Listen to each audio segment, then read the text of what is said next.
जी बच्चों अस्सलाम वालेकुम। उम्मीद है कि आप सब लोग खैरियत से होंगे। Today is our last lecture of therapeutic exercising techniques 2. In this lecture we are going to learn about the lymphatic system, how it works, and what is its structure, and usually the conditions associated with the lymphatic systems, ठीक है, and how we are going to manage it with the help of therapeutic exercises. In the last lecture, we have learned about the ankle joint. We have learned about the anatomy. We have learned about the orthokinematics. We have learned about conditions affecting the ankle joint. We have learned about the surgical management, its indications, its contraindications, its precautions, and we have learned about the conservative management as well. So, in this, let's start with this lecture. Now, if we talk about the lymphatic system, the lymphatic system mainly consists of lymph vessels or lymph nodes, and their main function is to collect the fluid from the extracellular spaces or from the interstitial spaces. ठीक है, extracellular spaces means the space outside the cells. Interstitial spaces means the space between the two cells, ठीक है, that is called the interstitial space. एक ही चीज है, extra cellular compartment होता है और उसमें इंटरस्टिशियल स्पेसेस होती हैं. So its main function is to collect the excess fluid from the interstitial spaces, absorb it, ठीक है, from one end and then pour it down at the other end into the venous circulation, so that the venous flow remains the same, venous outflow remains the same, and the water content or the content of the blood volume remains the same. So the lymphatic system plays an important role in this transportation. Okay? This is the main function of the lymphatic system, and lymphatic system is significantly important when the venous system is going to be slowed down, when the venous system is not working as efficient as it should be. So the lymphatic system plays a significant role. Now, what happens actually, how this lymphatic system came to play its role, when the lymphatic system is going to play its role. Now, whenever a venous system, we have a circulatory system starting from the heart into the big arteries, aorta, then into the smaller ones, and ultimately into the capillaries. These capillaries starts having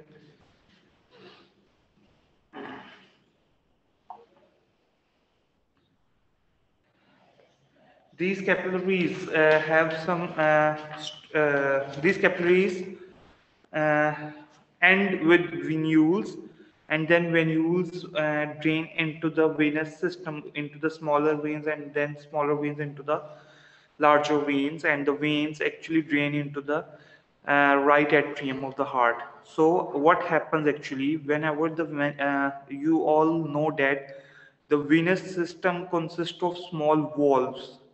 These valves help in pushing the blood from the lower part of your body towards the heart. Your heart is on the higher region, ठीक है, and your lower extremities is at its lower, ठीक है, ऐसे ही है. Lower extremities आपकी नीचे है, heart आपका ऊपर है. तो यहाँ पर जो वेनस सिस्टम होता है, जितना भी आपका इंफीरियर वेना कैवा से नीचे, उसके अंदर अल्लाह ताला ने क्या रखे हैं, जैसे सेफनस वेन है लोअर एक्सट्रीमिटी में, वहां उस सेफनस वेन के अंदर क्या है, वॉल्व्स लगे हुए हैं, ठीक है. वो वॉल्व्स क्या करते हैं, एक्चुअली ब्लड के एक वॉल्यूम को पंप करते हैं ऊपर की तरफ, ठीक है, सही है. और वन बाय वन ये जो एक वॉल्यूम होता है ब्लड का, ये कहां तक आ जाता है, आपके राइट एट्रियम तक आ जाता है due to pumping of their valves, ठीक है. Now with the increasing age or with the some immobilization bedridden patients में इमोबिलाइजेशन सर्जरी के बाद हुई हो, ट्रॉमा के बाद हुई हो, ठीक है, ओल्ड एज के अंदर ये जो वॉल्व्स होते हैं इनकी इफेक्टिवनेस खत्म हो जाती है, ठीक है, इनकी इंटेग्रिटी लॉस हो जाती है, जिसकी वजह से वॉल्यूम ऑफ ब्लड जो है वो पंप नहीं हो पाता।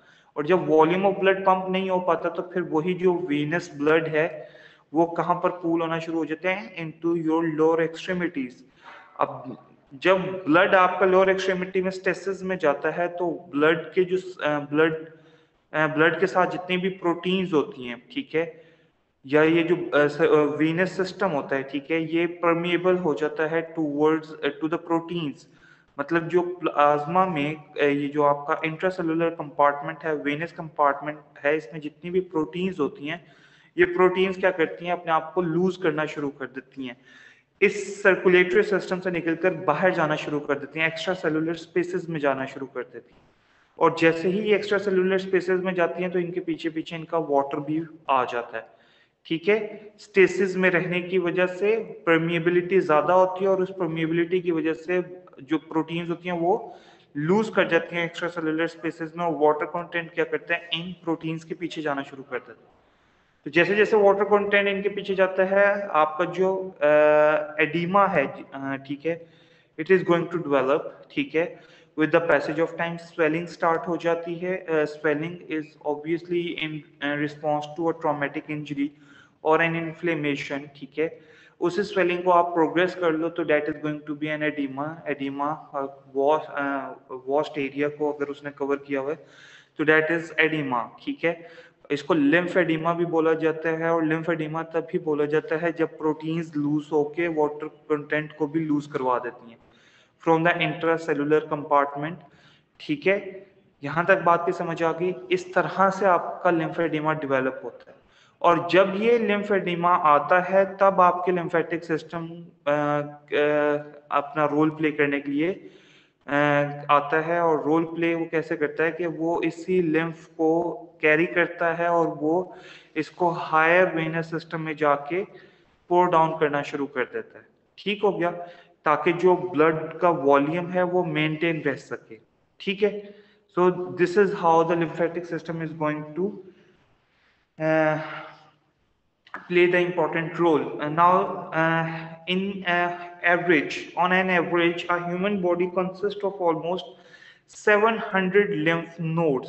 ठीक है, on an average 700 lymph nodes all around the body, and these lymph nodes, they are usually present on the areas which are more dependent. ठीक है, it is present in the lower extremity, it is present in the head, it is present at the neck, ठीक है, it is present at the axilla, और it is present at the intestine. Most of the जो lymph nodes हैं ये इन 5 जगहों के ऊपर present हैं, ठीक है। तो ये मैक्सिमम जो lymph nodes हैं वो यहाँ पर present है। और वो कहते हैं कि ये जो lymphatic system है ये एक open system है। open system का मतलब क्या है कि इसकी कोई attachments नहीं है, ये कोई closed compartment नहीं है, ठीक है। it can absorb fluid from anywhere, ठीक है, और it can pour down the fluid into the venous system at any point, ठीक है। So it is an open system, ठीक है। ये लिम्फ को यहाँ से कैरी करेगा तो आगे जाके ये कहीं पर किसी भी जगह के ऊपर वेनस सिस्टम में इसको पोर डाउन कर देगा, ठीक है। So that is an open system, ठीक हो गया।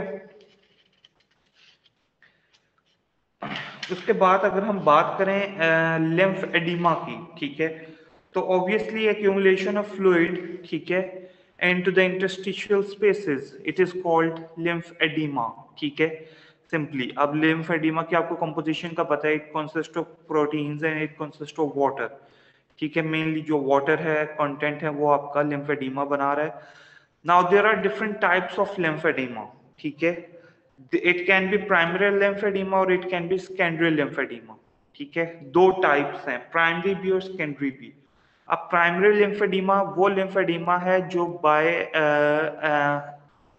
by the abnormality of the lymphatic system it is present in the human body, कि लिम्फेटिक सिस्टम को इटसेल्फ कोई इशू है, लिम्फेटिक सिस्टम में कोई मसला है जिसकी वजह से लिम्फेडिमा डेवलप हो रहा है, तो that is called primary lymphedema.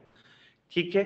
और सेकेंडरी लिम्फेडिमा क्या है कि आपके लिम्फेटिक सिस्टम को कोई मसला नहीं है, बल्कि जो आपके बाकी कोई सिस्टम्स हैं उनमें एबनॉर्मेलिटी है जिसकी वजह से आपका लिम्फेडिमा डेवलप हो रहा है। लिम्फेटिक सिस्टम ठीक है, लेकिन बाकी कोई सिस्टम ऐसा है जिसमें खराबी है जिसकी वजह से लिम्फेडिमा प्रोड्यूस हो रहा है, तो that is called secondary lymphoedema. अब प्राइमरी लिम्फेडिमा में हम फर्दर 3 डिविजन्स करते हैं। The one is known as congenital, ठीक है, और ये किस बेस के ऊपर करते हैं?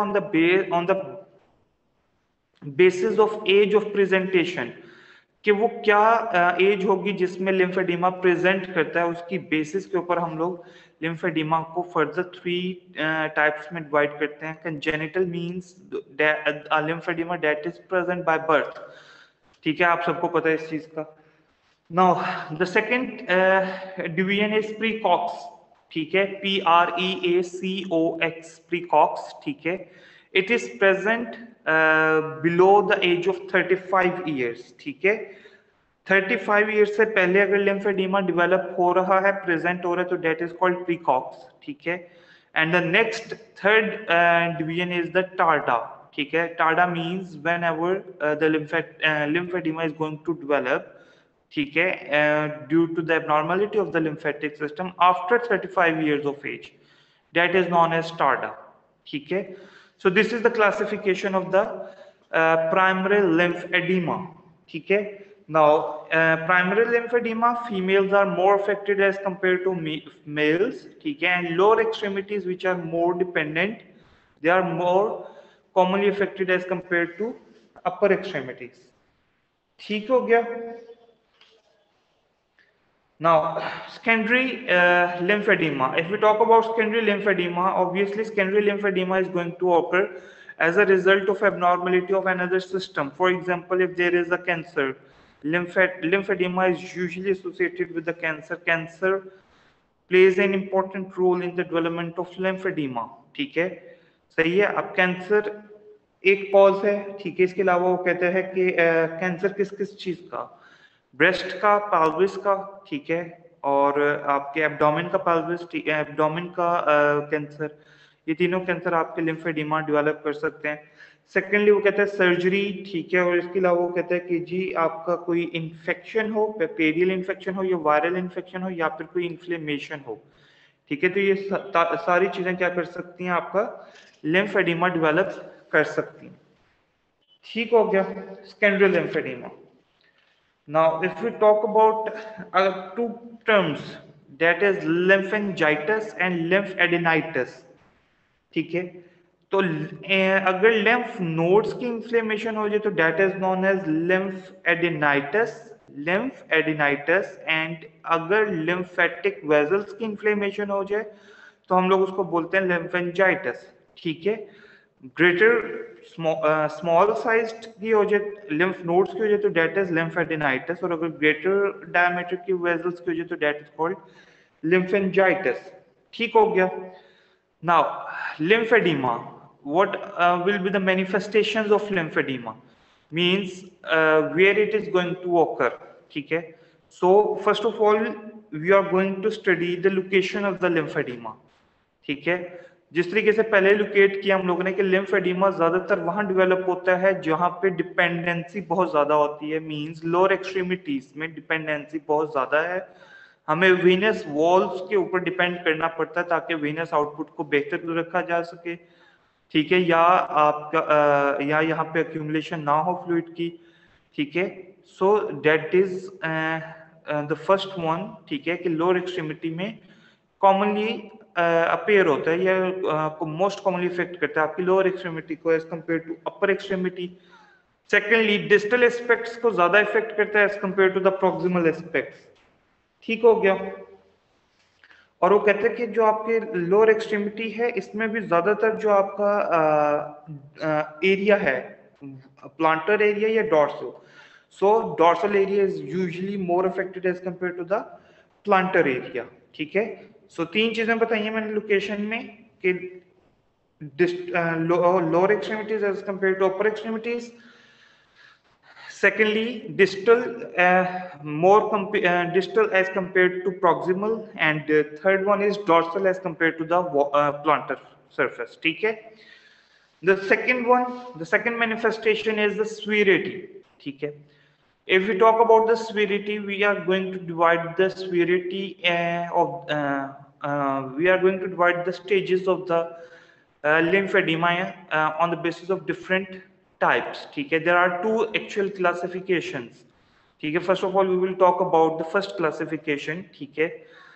On the basis of this classification, we have divided the lymphedema into three types. ठीक है. अब वो कौन कौन सी टाइप्स हैं. ठीक है. अब वो कहते हैं सबसे पहले तो है आपका पिटिंग एडिमा. अब ये मैं क्लासिफिकेशन बता दूं ये किस बेस के ऊपर क्लासिफिकेशन की गई है. This first classification which we are talking about, it is based on palpation. ठीक है. Whenever I am going to put a pressure on the area where there is lymphedema, ठीक है, what happens when I am going to put a pressure on it, ठीक है, will there be an indentation, will there be a pitting, ठीक है, or will there be no pitting, ठीक है, सही है, or will there be a slight pitting, ठीक है. So on the basis of this palpation, with the presence of slight pressure on the area where there is lymphedema, we are going to classify the severity into three types. Okay, the first one is the pitting edema.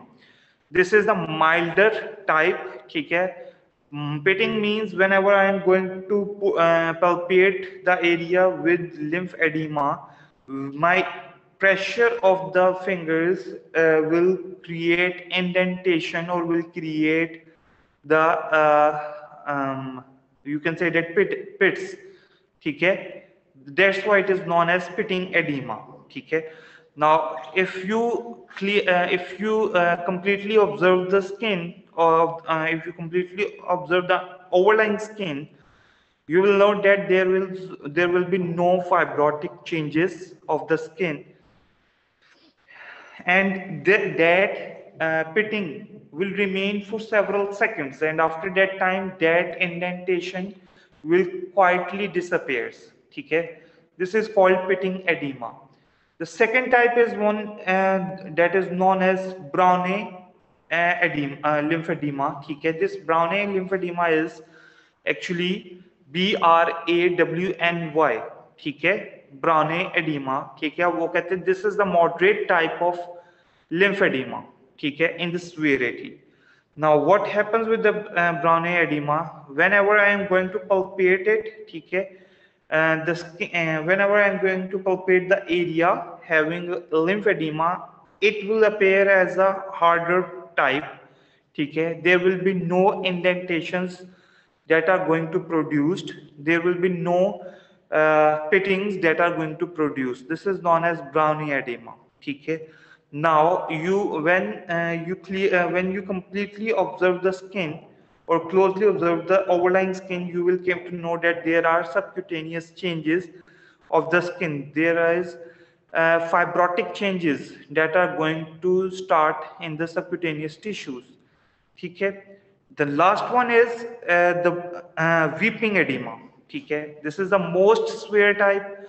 Weeping edema means when you are going to observe that area, there will be small pores. Okay, and the lymph is going to be weep out of these pores. Okay, continually, drop by drop. Okay, this is known as weeping edema. This is the most severe form of the lymph edema. Okay, this one is usually associated with impaired wound healing. ठीक है, जहां पर भी lymphoedema ऐसे develop हुआ होगा weeping type का, वहां पर हीलिंग पॉसिबल नहीं हो सकती. ठीक है, so this is the first classification which we have talked about.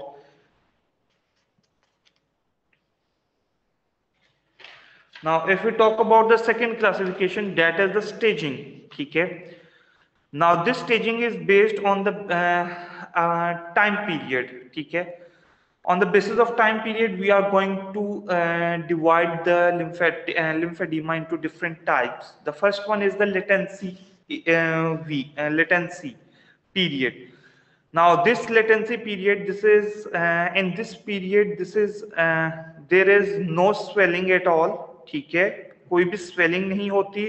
However, the patient may feels a discomfort and patient may complain of heaviness in his lower extremities, in his or her lower extremities, ठीक है, whenever he or she is going to perform a work or physical activity.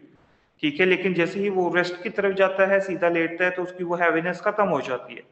This is known as latency phase. ठीक है. Second one is the reversible stage. ठीक है, वो कहता है कि there will be slight swelling.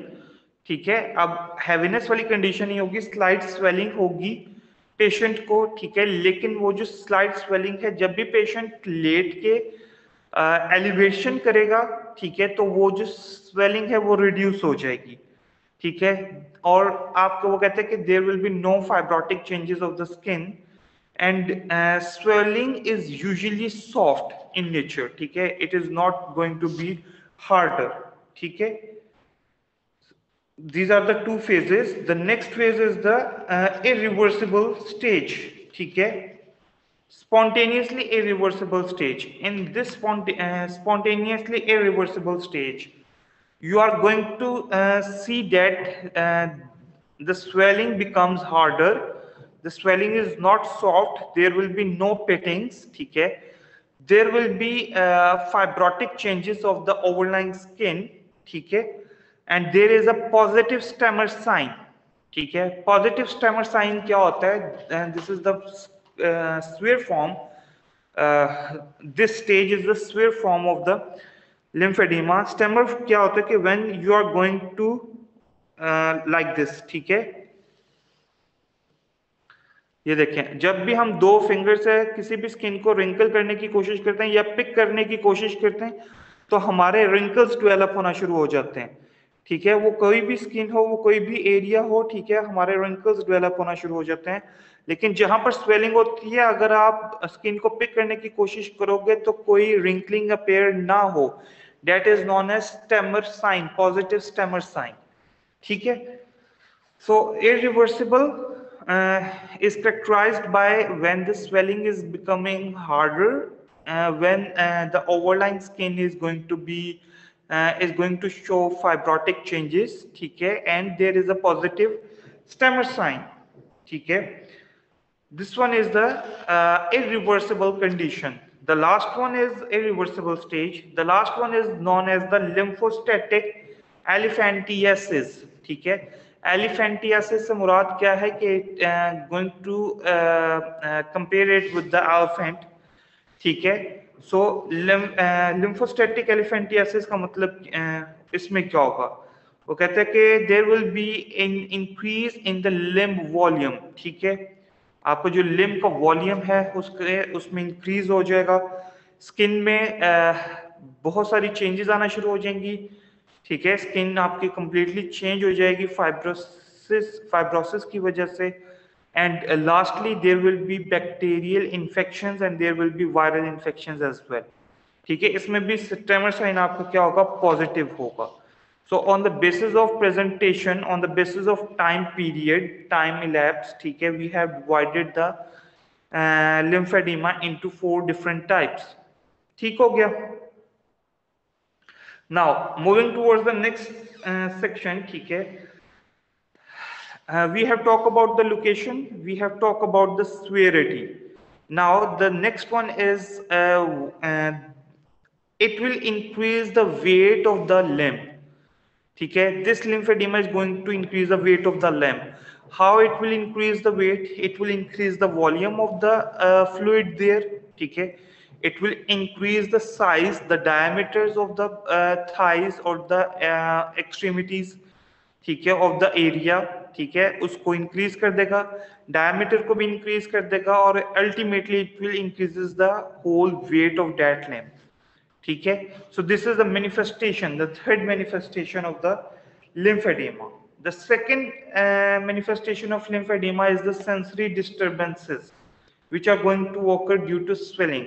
Whenever there is a swelling in a closed compartment, whenever there is a swelling within a closed compartment, this swelling is going to put pressure on the sensory nerve roots.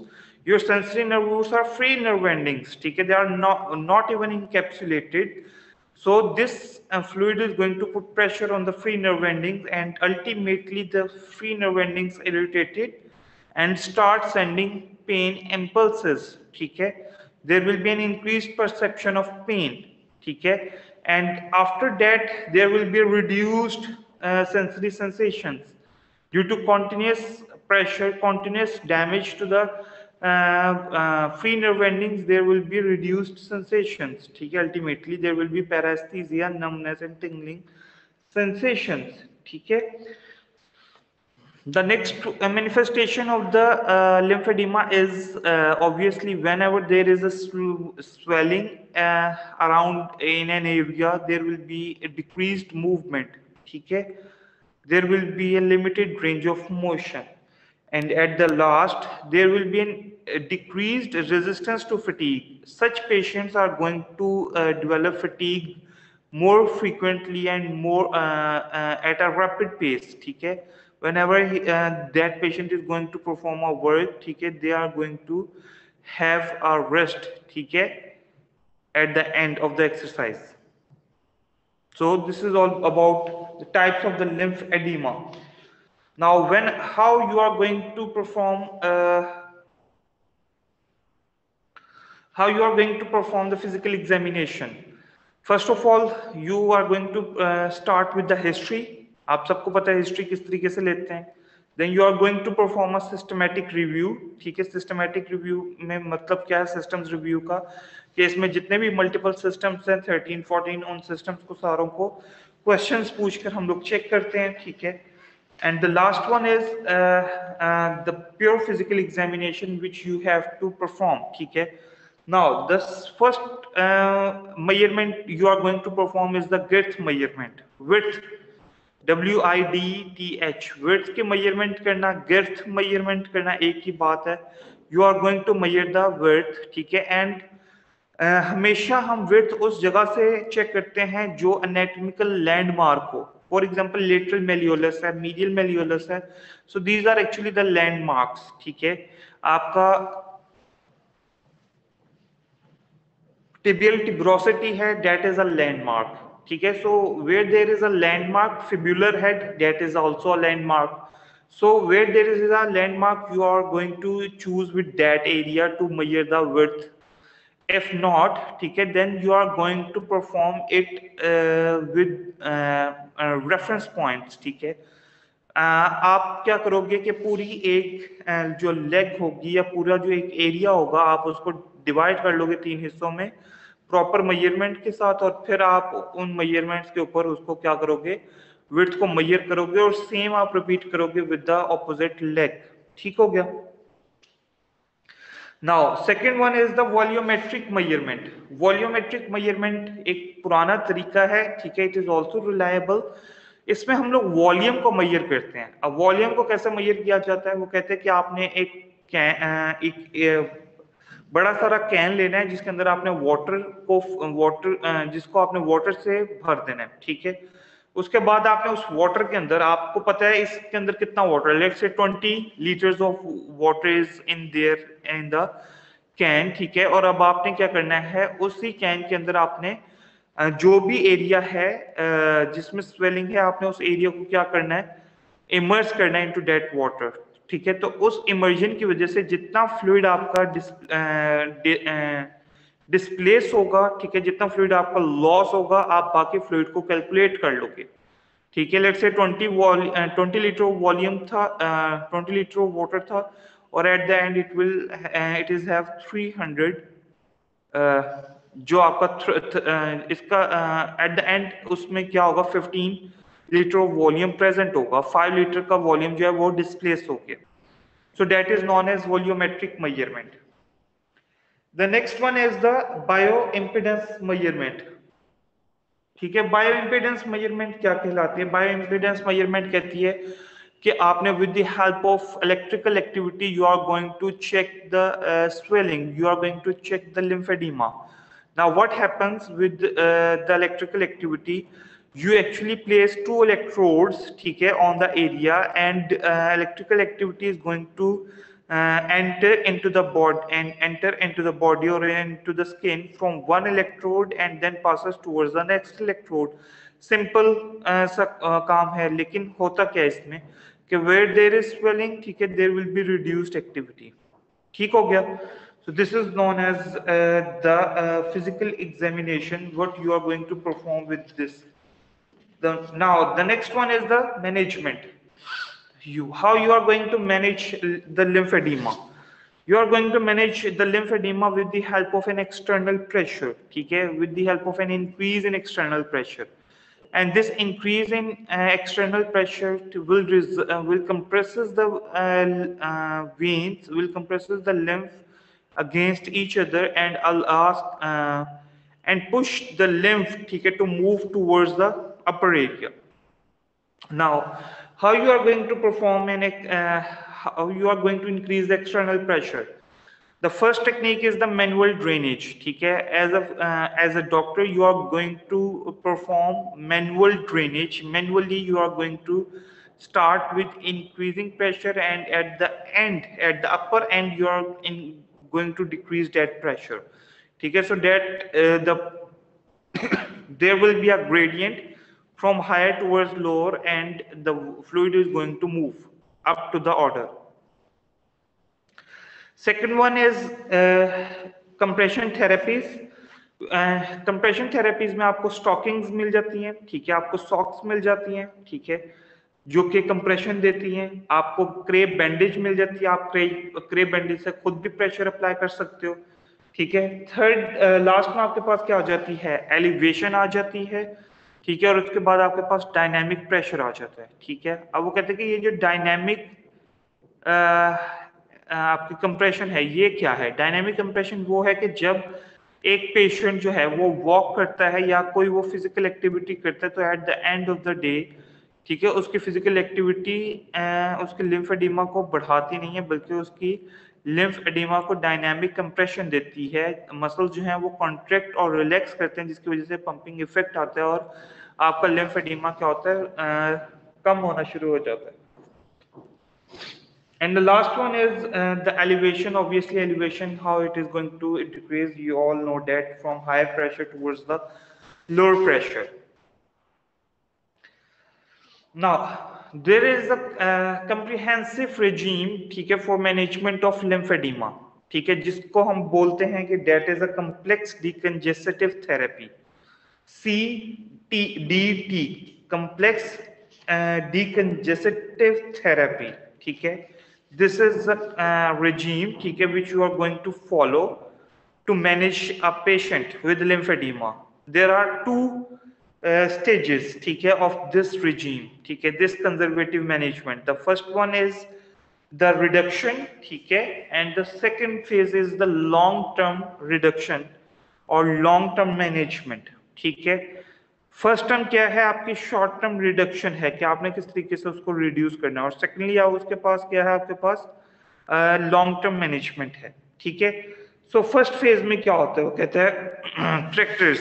अब differentiate कर लें first phase के characters को with the second phase. वो कहता है कि आपने जो आपका फेज 1 है, ठीक है, इसमें वो कहता है कि आप क्या कर सकते हो, इसमें आप मैनुअल लिम्फेटिक ड्रेनेज परफॉर्म कर सकते हो, ठीक है. स्टेज 1 के अंदर जो फेज 1 है, जिसमें आपने शॉर्ट टर्म रिडक्शन करनी है या उस लिम्फेडिमा को रिड्यूस करना स्टार्ट करना है.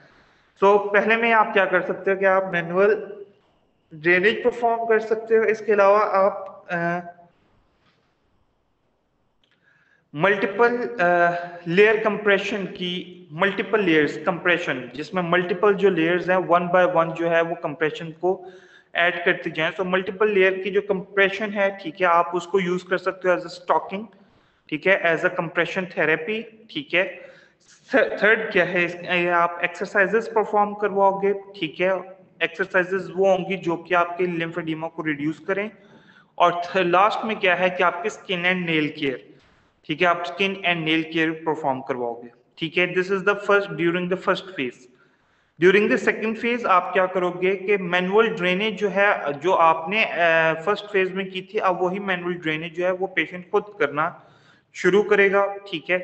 सेकेंड फेज में क्या होगा कि वो जो मल्टी लेयर की compression bandage, multi layer compression stocking use कर रहा था फेज 1 में, अब क्या होगा कि वो सिर्फ नाइट को वो मल्टी लेयर कंप्रेशन स्टॉकिंग्स पहनेगा, ठीक है, लेकिन दिन के टाइम वो सिंपल कोई भी स्टॉकिंग्स पहन सकता है, कोई भी कंप्रेशन थेरेपी, कोई भी कंप्रेशन गारमेंट वो पहन सकता है ड्यूरिंग द डे, ठीक है।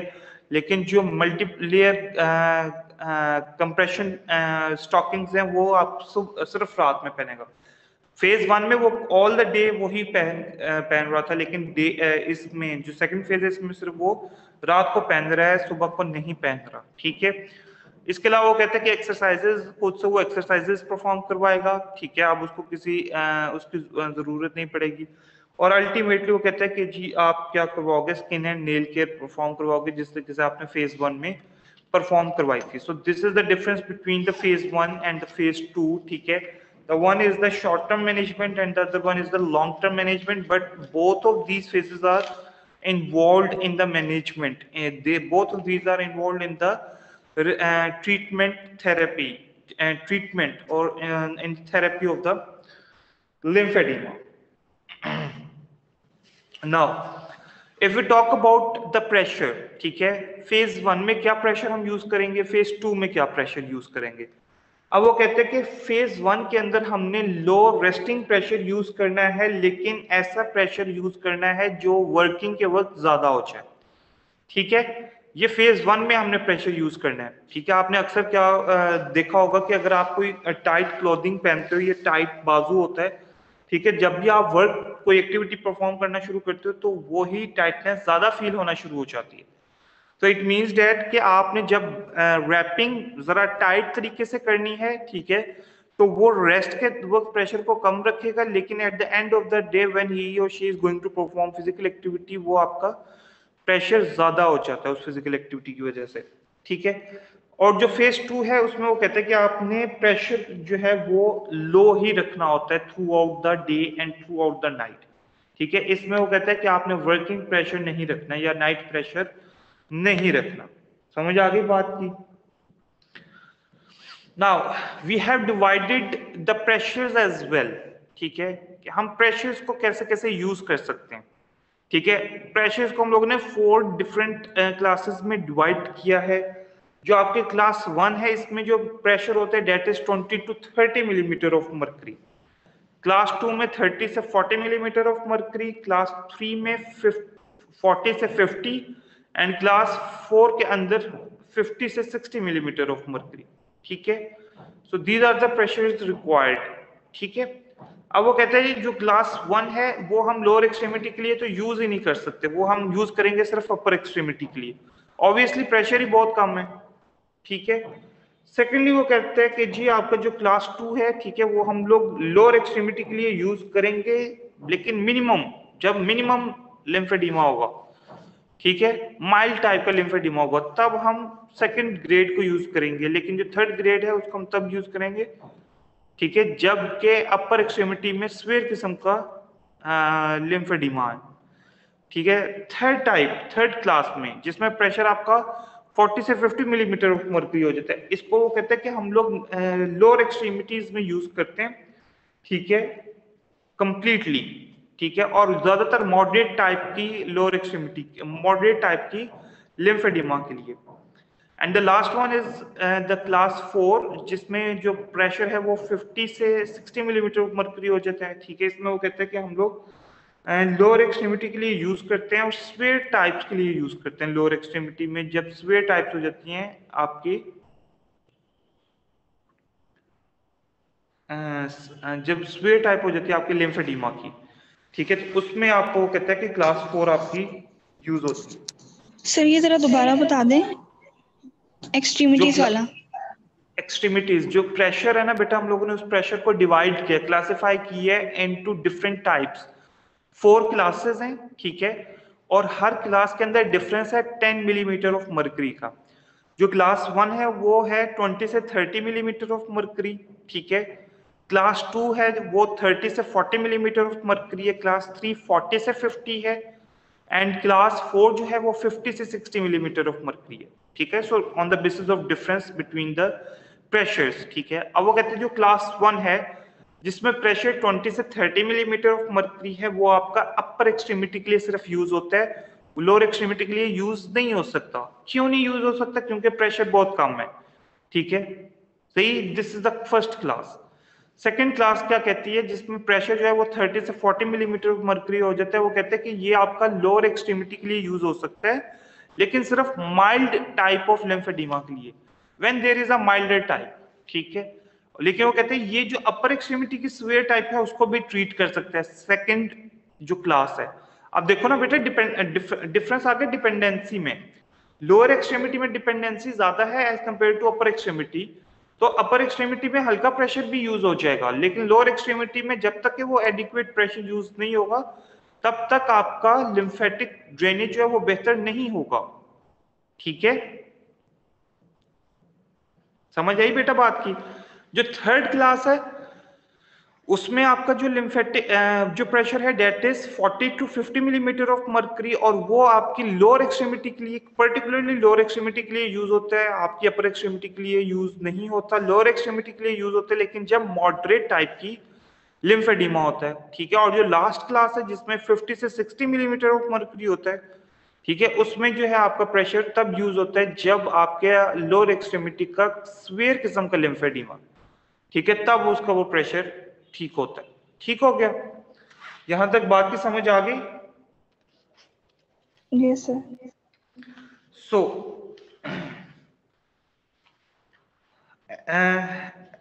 as a physical therapist, ठीक है, we are going to perform the activities, ठीक है। हमने बात की फेज 1 की और फेज 2 की, कि फेज 1 और फेज 2 में हम लोगों ने एक्सरसाइजेस परफॉर्म करवानी है। अब वो कहते हैं कि कौन सी एक्सरसाइजेस परफॉर्म करवानी है, ऐसे कौन से एक्सरसाइजेस हैं जो कि बेनिफिशियल हैं। तो सबसे पहली बात ये active range of motion exercises, ठीक है। पैसिव आपने नहीं करवानी, पैसिव का कोई फायदा नहीं होगा। Active range of motion exercises जो कि डायनामिक कंप्रेशन प्रोवाइड करती हैं। फिर वो कहता है कि लो इंटेंसिटी रेजिस्टेंस एक्सरसाइजेस, ठीक है। ऐसी एक्सरसाइजेस जो लो इंटेंसिटी रेजिस्टेंस के ऊपर आपने परफॉर्म करवानी है, वो एक्सरसाइजेस आप इसमें यूज कर सकते हो, ठीक है। फिर वो कहते हैं कि whenever you are going to perform an exercise session with the patient, you have to show a protocol, you have to follow a protocol, ठीक है। और वो कहते हैं उस प्रोटोकॉल के अंदर क्या होना चाहिए, उसके अंदर डिफरेंट कंपोनेंट्स होने चाहिए एक्सरसाइजेस के। आपने सिर्फ एक्टिव मूवमेंट्स की तरफ नहीं रहना या रेजिस्टेंस एक्सरसाइजेस की तरफ नहीं रहना, आप डिफरेंट अदर कंपोनेंट्स को ऐड कर सकते हो उस प्रोटोकॉल के अंदर, ठीक है। वो कहते हैं सबसे पहले क्या करवाना है, आपने रिलैक्सेशन एक्सरसाइजेस परफॉर्म करवानी है, ठीक है। डीप ब्रीदिंग एक्सरसाइजेस परफॉर्म करवानी है। वो कहते हैं ये जो डीप ब्रीदिंग है it is also going to increase the venous return, ठीक है। वो कहते हैं डीप ब्रीदिंग कैसे वेनस रिटर्न को इंक्रीज करती है, ठीक है। Whenever you are going to have a deep breath, ठीक है, जितना आप इंस्पायर ज्यादा करते हो आपके थोरेसिक कैविटी में उतना नेगेटिव प्रेशर डेवलप हो जाता है, ठीक है। आप जितना डीप ब्रेथ करते हो उतना पॉजिटिव प्रेशर आता है सबसे पहले, ठीक है। और जब आप एक्सपायर करते हो डीप ब्रीदिंग के बाद तो फौरन से आपकी जो एयर होती है वो रश करती है आउटर एनवायरनमेंट में, जिसकी वजह से आपके थोरेसिक कैविटी में एकदम से नेगेटिव प्रेशर डेवलप होता है। उस नेगेटिव प्रेशर की वजह से आपका जो नीचे से फ्लूइड होता है इंफीरियर वेना केवा से जो ब्लड होता है, ठीक है, it will rashes into the right atrium, ठीक है। सो दैट्स व्हाई जो आपकी ब्रीदिंग है वो आपकी वेनस रिटर्न को स्टॉप नहीं करती या आपके वेनस सिस्टम को, आपके ब्लड फ्लो को अफेक्ट नहीं करती इस तरीके से, ठीक है। सेकेंड इंपॉर्टेंट चीज क्या है कि आपने फ्लेक्सिबिलिटी एक्सरसाइजेस परफॉर्म करवानी है। डीप ब्रीदिंग रिलैक्सेशन एक्सरसाइजेस के बाद आपने फ्लेक्सिबिलिटी को इंप्रूव करना है। थर्ड आपके पास है स्ट्रेंथनिंग एक्सरसाइजेस, ठीक है। उसके बाद आपके पास एंड्योरेंस एक्सरसाइजेस हैं, ठीक है। और लास्ट में आपके पास क्या है, कार्डियोवास्कुलर एक्सरसाइजेस, ठीक है, जिनको आप लोग एरोबिक एक्सरसाइजेस बोलते हो। वो कहते हैं कि अब एरोबिक एक्सरसाइजेस आपने कैसे परफॉर्म करवानी है, इसके लिए आपके पास दो इंडिकेशंस हैं।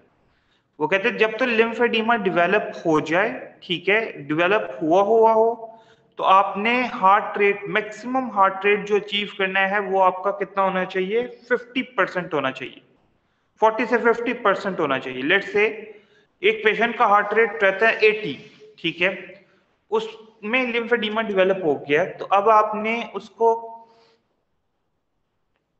एरोबिक एक्सरसाइजेस का मशवरा दिया। अब वो एरोबिक एक्सरसाइजेस जब परफॉर्म करे तो उसका हार्ट रेट साथ में मॉनिटर होना चाहिए। तो हार्ट रेट कितना बढ़ जाए, ज्यादा से ज्यादा 120, ज्यादा से ज्यादा 130। 80% का हाफ क्या है, 40 मिलीमीटर है, ठीक है, तो आप उसको 80 को प्लस करो 40 में तो 120 बीट्स बन जाएंगे, ठीक है। इसी तरीके से वो कहता है कि जब लिम्फेडिमा खत्म हो जाए तो फिर आप 80 से 90% हार्ट रेट को यूज कर सकते हो, 80 से 90% मैक्सिमम हार्ट रेट यूज कर सकते हो फॉर एरोबिक एक्सरसाइजेस, सर ठीक है। हम 80 में 50 ऐड नहीं करेंगे? क्या कह रहे हो? 80 में 50 ऐड करेंगे ना जब एडिमा डेवलप हो जाएगा, या 40% ऐड करेंगे? 40 से 50%, 40 से 50%, मतलब कि 80 का जो 50% है दैट इज 40। 80 का हाफ क्या होगा? 40। 40। सो 80, 50% का मतलब क्या है कि आपने उस नॉर्मल हार्ट रेट से 50% उसको ऐड कर दें, उसमें मजीद ऐड कर दें, और वो 50% 40 बनती हैं, 40 बीट्स बनती हैं। तो उन 40 बीट्स को आप 80 बीट्स में ऐड करो तो 120 बीट्स बन जाएंगी, ठीक है। तो कहते हैं कि आपने 120 बीट्स तक मैक्सिमम जाना है जब आपका लिम्फेडिमा डेवलप हुआ होगा। लेकिन जब लिम्फेडिमा आपका बेहतर हो गया, इंप्रूव हो गया, खत्म हो गया, तो फिर आप 80 से 90% हार्ट रेट तक जा सकते हो, ठीक है।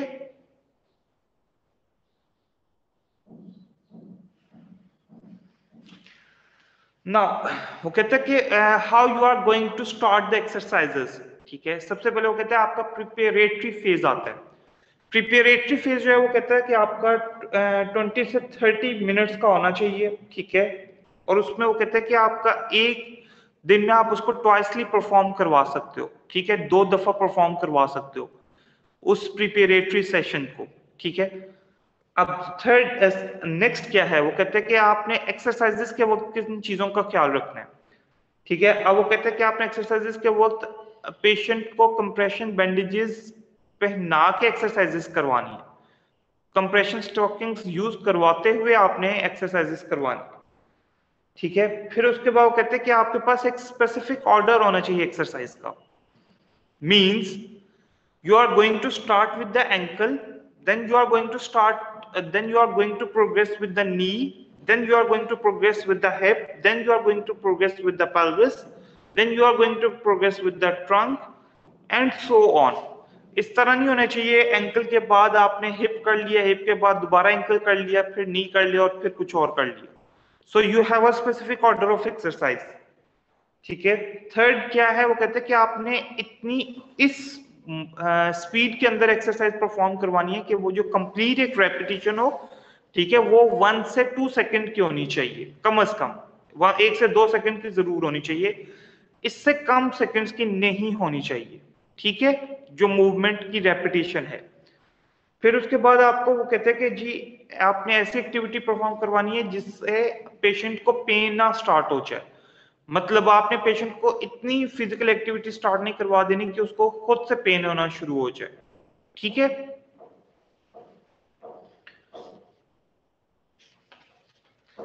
और आफ्टर दैट एक्सरसाइजेस आपने क्या करना है, दोबारा से रेस्ट अलाउ करनी है 20 से 30 मिनट्स की, ठीक है। उसके बाद वो कहते हैं कि आपने एरोबिक एक्सरसाइजेस आप परफॉर्म करवा सकते हो इस टाइम पीरियड में। आफ्टर द एक्सरसाइजेस इस टाइम पीरियड में आप एरोबिक एक्टिविटीज परफॉर्म करवा सकते हो। और एट द एंड वो कहते हैं कि आपने रेडनेस को चेक करना है, ठीक है, पेशेंट की रेडनेस को चेक करना है, आपने उसको नहीं जाने देना, ठीक है।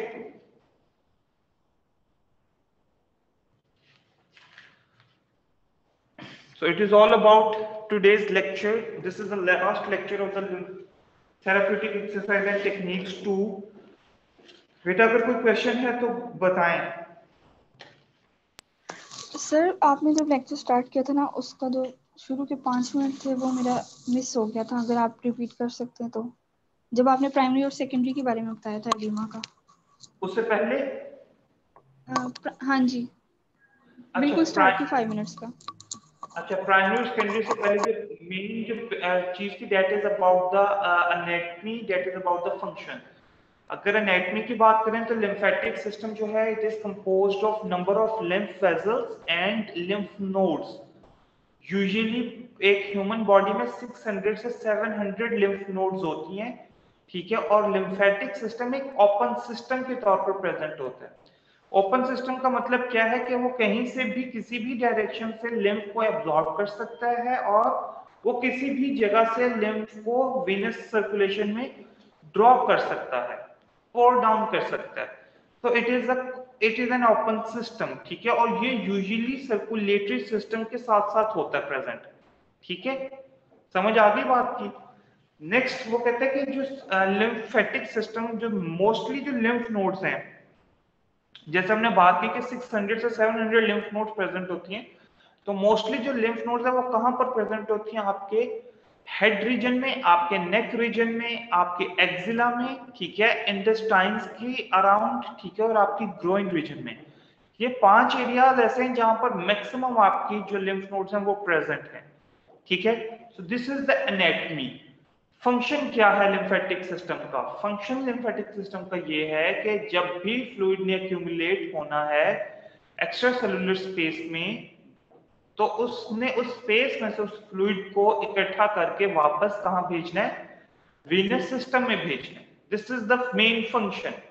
अब वो मैंने इसके पीछे आपको बताया था कि फ्लूइड इकट्ठा कैसे होता है।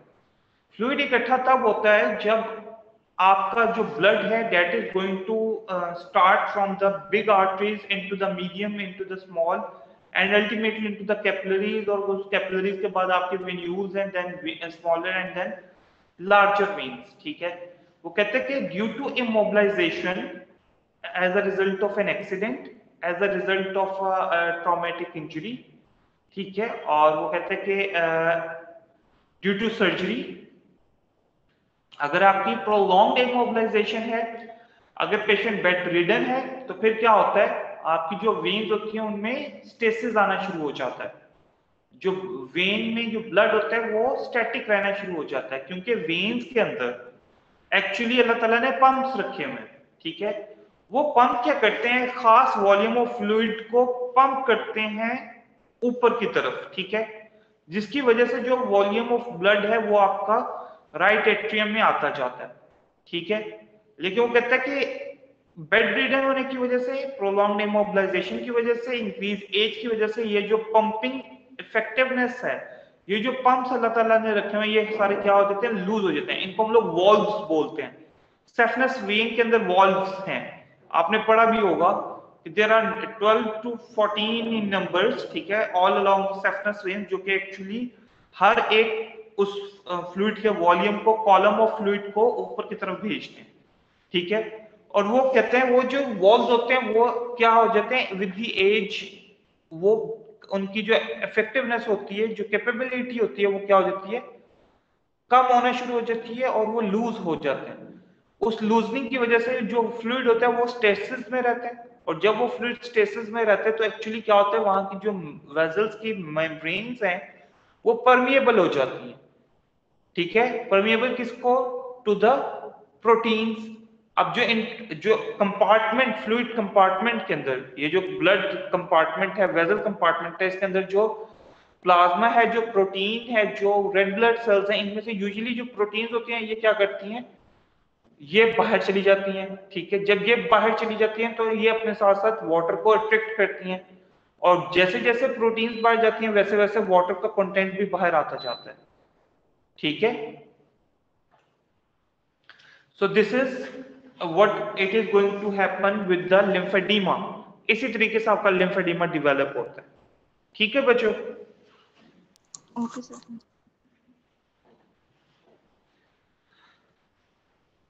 ओके बच्चों, अल्लाह हाफिज।